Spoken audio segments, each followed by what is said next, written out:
So we must do two things, two great things together, to encompass that enormous new view that lies before us, but to encompass it within the framework of science, to see it within the whole categorical framework of science, and to see that these two are not separate, but that they are wedded.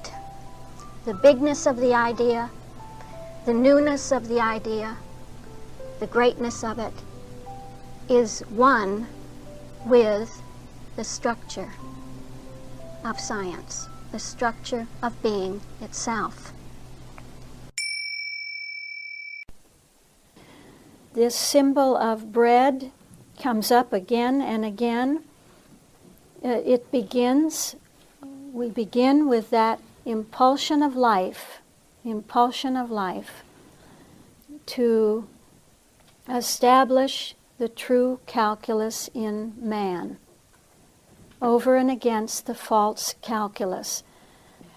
The story begins, and it begins at truth as mind, that the Pharisees and the scribes come from Jerusalem, and they say to the disciples, what are you doing? We see that you are eating bread and you haven't washed your hands. You didn't wash your hands.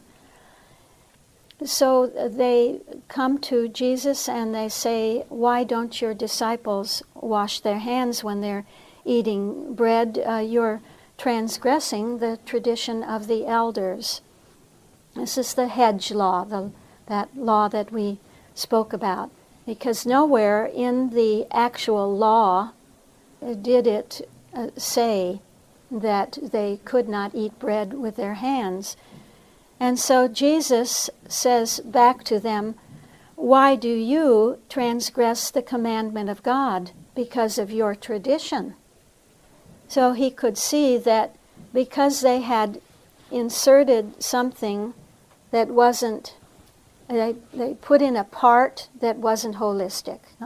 They had inserted something into that law of God, that word of God, that would make void the word of God. It would affect the wholeness of that word. You see, it would pollute or distort that word. And so he banties back and forth with them about this true word and the untrue word of God. So they were offended in him. You know, sometimes when you find out that you're wrong, you can't admit it, so you just act offended. Isn't that a human? Yes, it's a human thing. It's a mortal thing. Belongs to the mortal calculus. And they were offended, and the disciples came and said, "Oh, you've offended them." You know, and he said, let them alone. Let them alone. He said, they are the blind leading the blind. Boy, what a touch of mind, huh? The blind leading the blind. And he says, then, not that which goeth into the mouth defileth a man, but that which proceedeth out of the mouth. Huh? Because it came forth out of the heart, really. Out of the mouth, meaning out of the heart, in other words, from mortal consciousness. We have this in the textbook, don't we? Someplace, I'm not sure exactly where, but out of the heart proceedeth evil thoughts, murders, adulteries, fornications, thefts, false witness, railings, etc. In other words, it's what comes out of the mouth, what comes out of mortal consciousness. Next to this, not having your hands washed is nothing. So don't worry about what goes into the mouth. He sees that, he contrasts really the two calculuses, the mortal calculus with the divine calculus, and shows that the mortal calculus will be based on just this kind of thing of the blind leading the blind, of the false traditions of the elders, and so forth. And then Jesus actually was sent away from that land. They said, oh, you better go. You're making a lot of trouble for us. And he really went on out of that particular area and went to Tyre and Sidon, I believe. It doesn't matter, but just for your information. But a lovely point comes in here that because he had to leave that area, he went out into a broader area, into a wider area. And so there was a widening and an expanding of the borders within which he began to develop and express his principle and to take on and show the true calculus of man. What was that? A touch of Christianity, huh? Widening the borders, right? Expanding the borders, yeah. So when he came to this other area, which was further out, and he met there someone who wasn't a Jew, who wasn't from the nation of Israel. He met the Syrophoenician woman, or the Canaanite woman. So he was really in a Gentile area, you see. You have to hear, what is this telling me? It's telling me there's a going out of the idea, a widening of it. So this woman, I want to read you the text, if I can find it.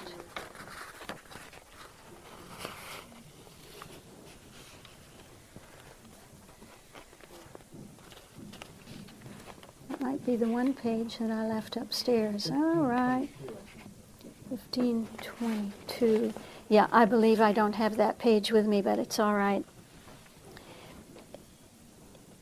This woman, the womanhood, whenever you hear woman, you hear touch of love, the love consciousness came to him. This Canaanitish woman wanted to have what he had. She wanted to know about the Word of God. She wanted to know about what Jesus represented. She was really attracted to him in a great way, in a right way. And her daughter had a devil, what they refer to as a devil, probably some kind of a mental condition. We are still in truth as mind, and so she went to him and appealed to him for his help. It says, the text says, he answered her not. But she persisted. We could go into why he didn't answer her, but we won't. She persisted, she persevered, and she came and worshipped him and said, Lord, help me. And Jesus said, it is not meet to take the children's bread and cast it to the dogs. This was a reference, really, the children's bread. The children were the children of Israel, the children of the house of Israel. And the dogs were the Gentiles. He says, I was not sent, but unto the lost sheep of the house of Israel. And she still didn't give up. You feel that she was attracted, and nothing could break that attraction. And she said, Yea, Lord, even the dogs eat of the crumbs which fall from their master's table. And then he had a change of consciousness, a change really that would open him up to something beyond the children of the house of Israel, would open him up to the Gentile public, you see. Because he said, O woman, great is thy faith. Be it done unto thee even as thou wilt. And her daughter was made whole from that hour. And this is really a terrific story. It's life, really, impelling, I think, the method of truth, the inexhaustible supply of truth, and its multiplication. How is that done? You see that it's the bread of truth, and this woman said, even the dogs eat of the crumbs that fall from their master's table. What is that master's table? You see that today we would say that it is that truth table. It's the table of truth for us today in the age of science is a truth table. You know that we have our truth tables, don't we? They are the calculi of truth. The calculi of truth. All of our matrices, you see. The matrix of the seven, the matrix of the Christ, the matrix of Christianity, the Dorley matrix, the textbook matrix, the oneness matrix, the platform matrix. These are truth tables. Truth tables. The model of being, the design of being, these are truth tables. And everything is implicant within that model of being or that design of being. You see that we have one great table that incorporates within itself, includes, implies within itself every other truth table. The whole containing the parts. If you want to call them parts, they are holistic parts. But that one table, you see, is the infinite calculus of truth for us, isn't it? And it's filled with, we could say it's filled with loaves, you see. It's filled with loaves that are in turn filled with crumbs.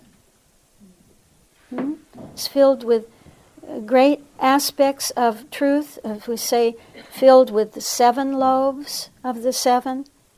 And the crumbs of those 7 would be what? The ideas? The ideas of the 7? Really what is shown here is the method of science, induction and deduction, the inductive method and the deductive method, covering everything. Because the woman was begging for a crumb. She wanted a crumb. She was going to go the inductive way.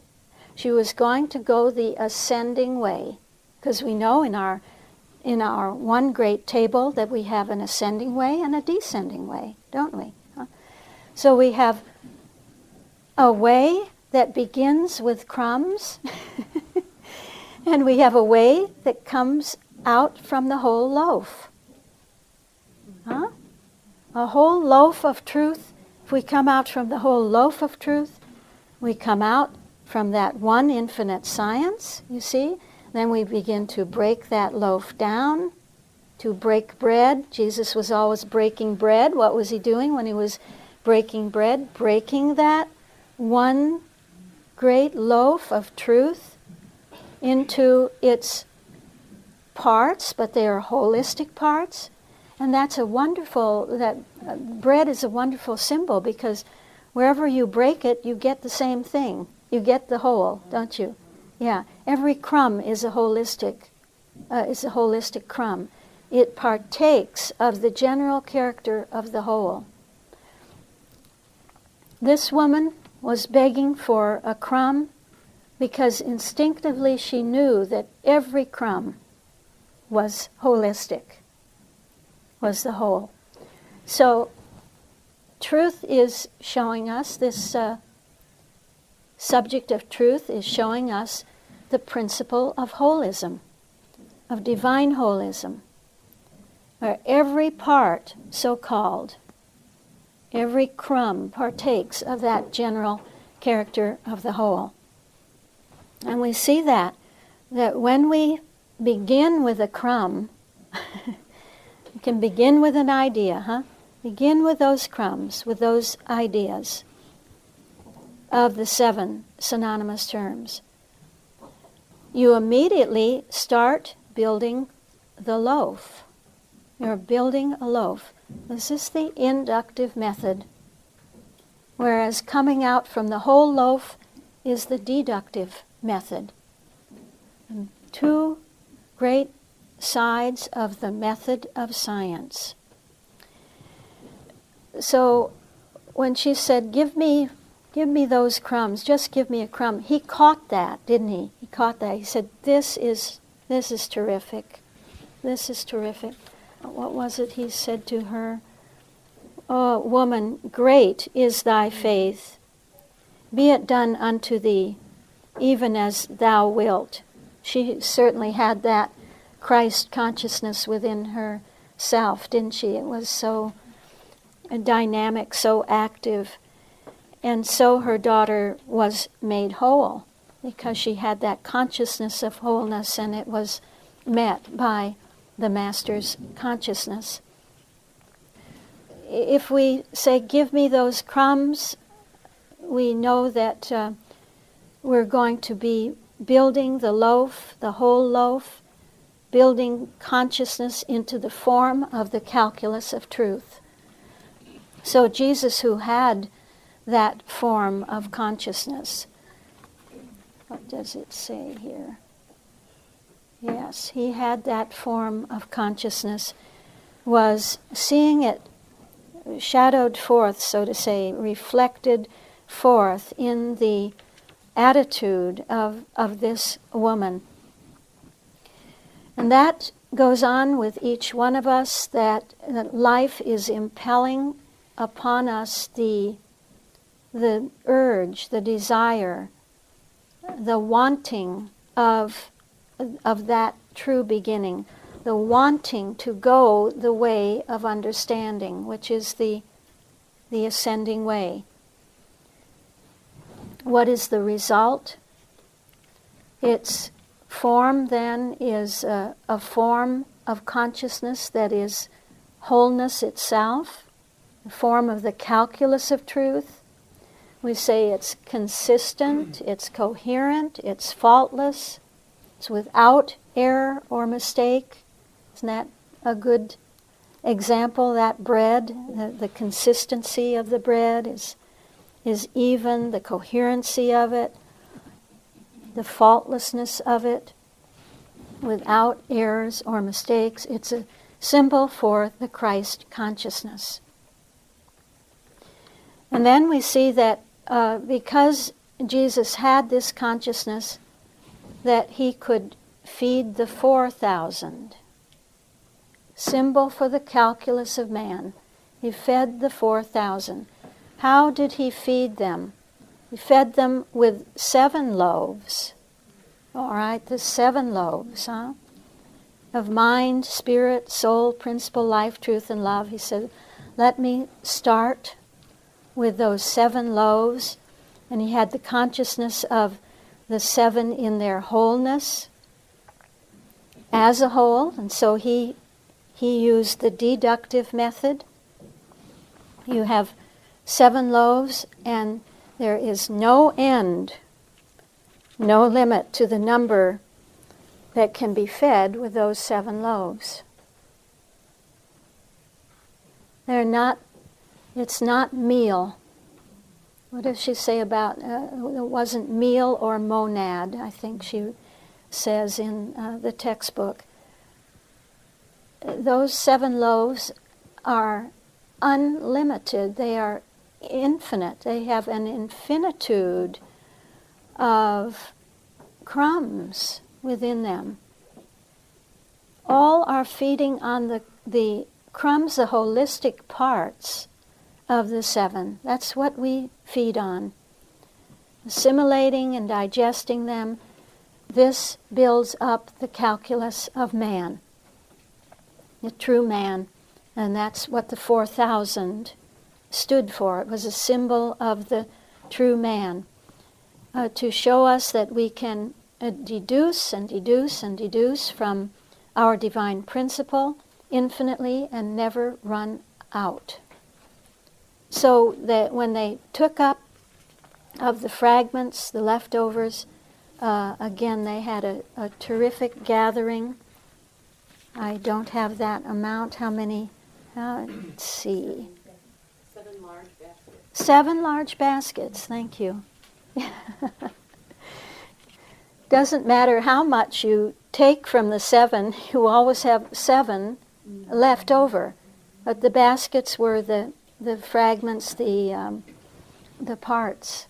The parts, yeah. Matthew really, it must have been the writing of Matthew, that Matthew compiled all of these tremendous incidents that were going on in Jesus' life, compiled them in a certain definite way with certain accentuations. Matthew wanted to accentuate the word.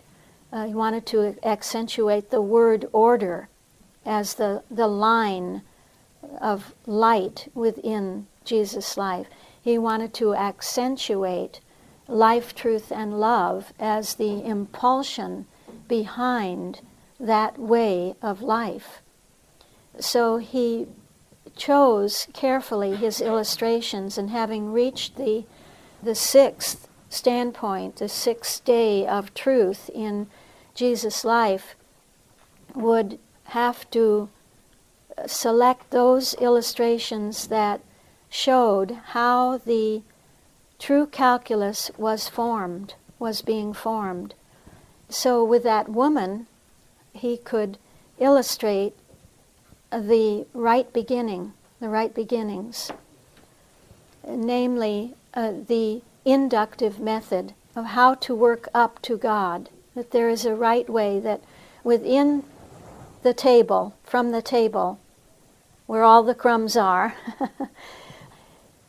within that table there is the inductive method and the deductive method, the ascending way and the descending way.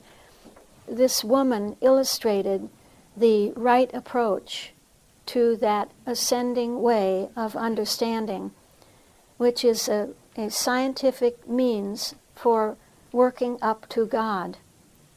Yes, working up to the wholeness of perfection, wherein we would see that every part is a perfect part, a perfect whole, and that this will cause you to arrive really at love, to arrive at the standpoint of perfection. Well, here now is my page that I was looking for, but it all says the same. It says the same thing. You see, she represented the inductive method.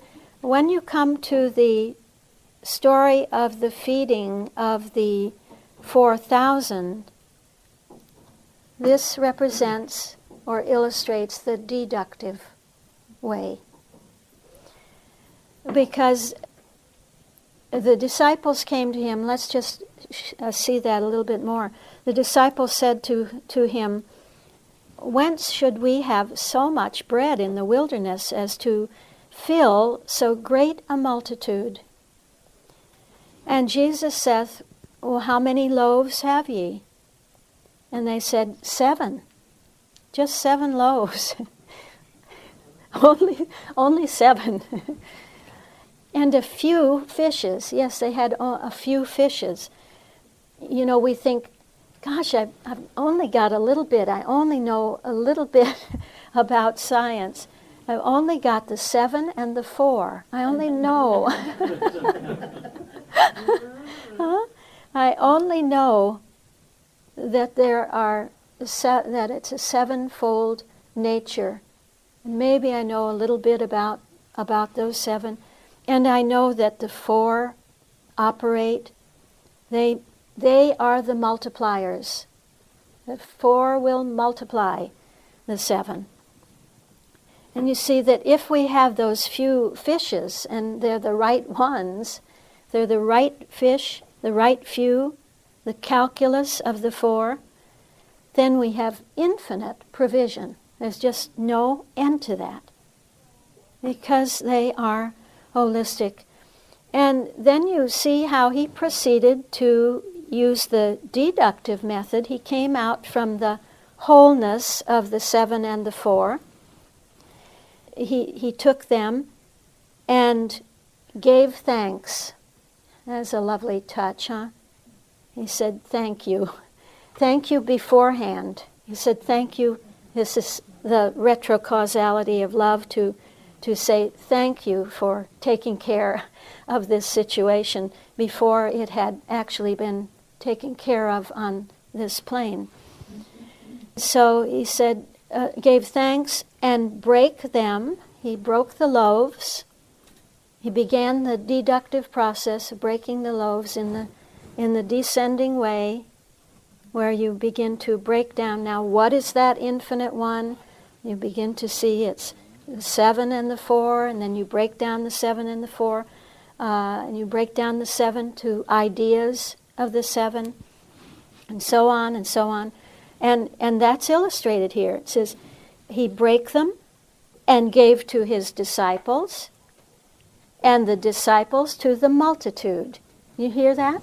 It's the structural hierarchy of the model of being, the design of being, to begin with one, and then it becomes more and more and more and more, until it reaches every level, touches every plane, and answers the need of every plane without ever running out, without ever losing anything. And they did all eat. Everyone ate and were filled. They were filled up.